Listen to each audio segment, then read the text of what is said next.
हमारे पास एक power factor का एक न्यूमेरिकल है, उसको सोल्व करने का प्रयास करते हैं। सबसे पहले दिया हुआ an an inductor coil is connected to a supply of high volt at 50 हैच। मतलब कोई इंडक्टर कॉइल है, मान लो कि इंडक्टर इंडक्टर कॉइल है जिसमें सप्लाई हो रहा है 250 250 वोल्ट सप्लाई हो रहा है और 50 हर्ज फ्रिक्वेंसी है। 50 हर्ज और 50 वोल्ट दिया हुआ और टेक करेंट 5 एम्पेयर करंट दिया हुआ। The coil dissipated 750 watt. Dissipate मतलब डिवाइड होना, मतलब कॉइल में एक कॉइल है ना, इससे करंट डिवाइड हो रहा है, कुछ इधर जा रहा है कुछ इधर जा रहा है। तो कैलकुलेट करने के लिए पावर फैक्टर, तो सबसे पहले पावर फैक्टर निकालने के लिए इसका फार्मूला क्या होता है। सबसे पहले लिखते हैं पावर कंज्यूम, तो पावर कितना खर्च होगा। तो P is equal to VI cos phi. तो cos phi is equal to P बटा VI और cos phi is equal to रहता है P का मान हमारा कितना, मतलब पावर कितना दिया हुआ 750 वाट पावर दिया हुआ। वोल्टेज कितना हुआ अभी भी कितना दिया हुआ 250 वोल्ट। वोल्टेज कितना दिया 250 वोल्टेज और आई कितना है, मतलब करंट कितना है 5 एम्पेयर। तो ये 0 से 0 कट गया, 15 पचे 75 से, तो 5 दिया 15 पचरे 25 पचे 25। तो cos फाई इक्वल टू आता है 5 मल्टीप्लाई इतना भाग देते हैं 0.635। cos phi equal to 0.6। Power factor हमारा कितना है, मतलब पावर फैक्टर आ गया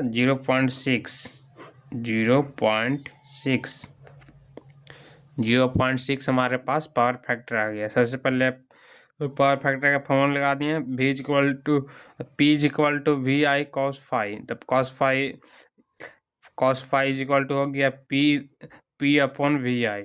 P का मान पावर का मान दिया हुआ 750 वोल्ट और वोल्टेज दिया हुआ था 250 वोल्ट और करंट दिया हुआ था 5 एम्पेयर। तो कैलकुलेट करके आंसर 0.6 हम ले आए आंसर।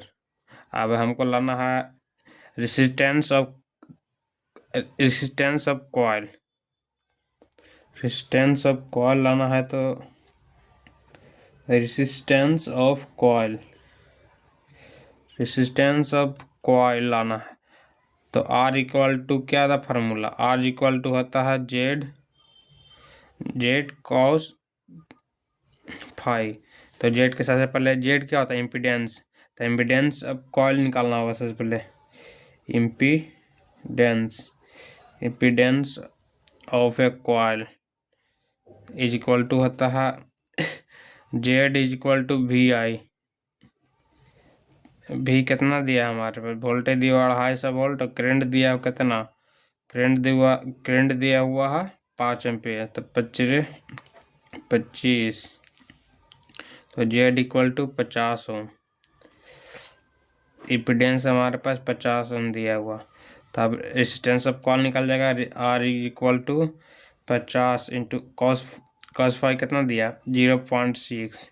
तो 0.6 जीरो हट गया, तो 0 से 0 कट गया 6 रेजिस्टेंस 30 ओम आया और इम्पीडेंस कितना आया था 50 ओम।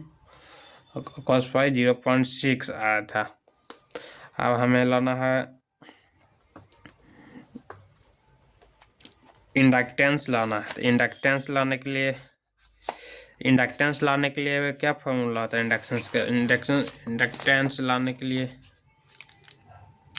इंडक्टेंस लाने के लिए ये देखिए, inductance of coil.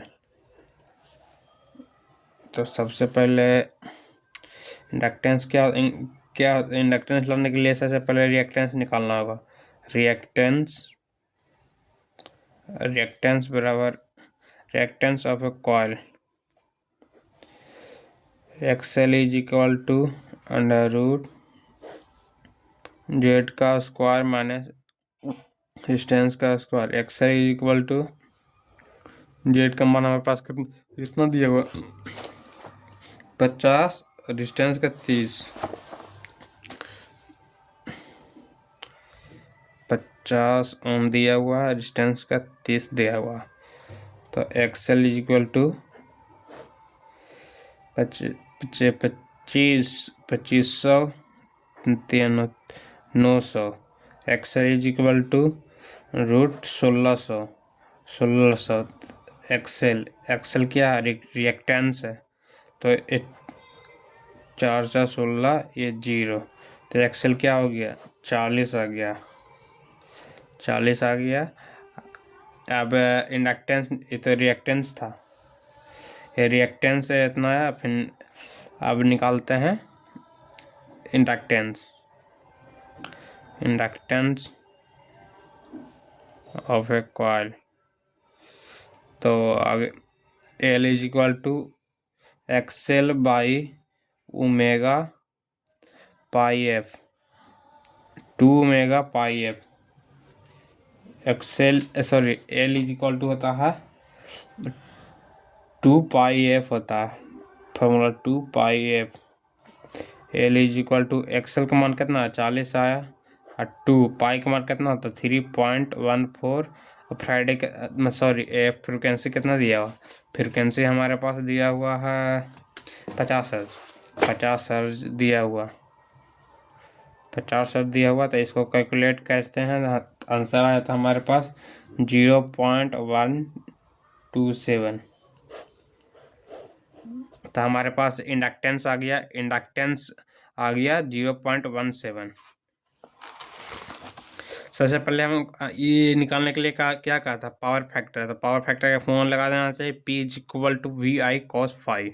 Cos phi is equal to कर देना है, P बटे में वी आई करके इसको निकाल देना है। और रेजिस्टेंस ऑफ कॉइल, मतलब कॉइल में, एक कॉइल में कितना रेजिस्टेंस होगा उसको पता करने के लिए कर रहा था। रेजिस्टेंस का फॉर्मूला क्या होता है, जेड कॉस फाइव।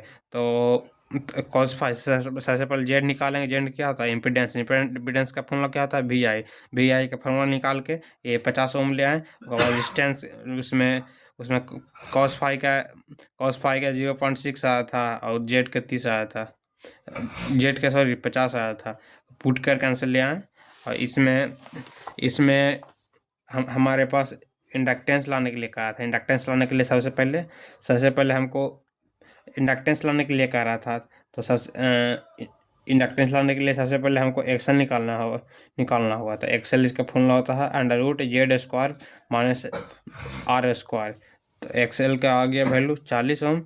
और इंडक्टेंस लास्ट में इंडक्टेंस का फॉर्मूला क्या होता है, एक्सेल बाई 2 पाई एफ। ये फॉर्मूला था 0.17। ये हमारे पास आंसर हुआ।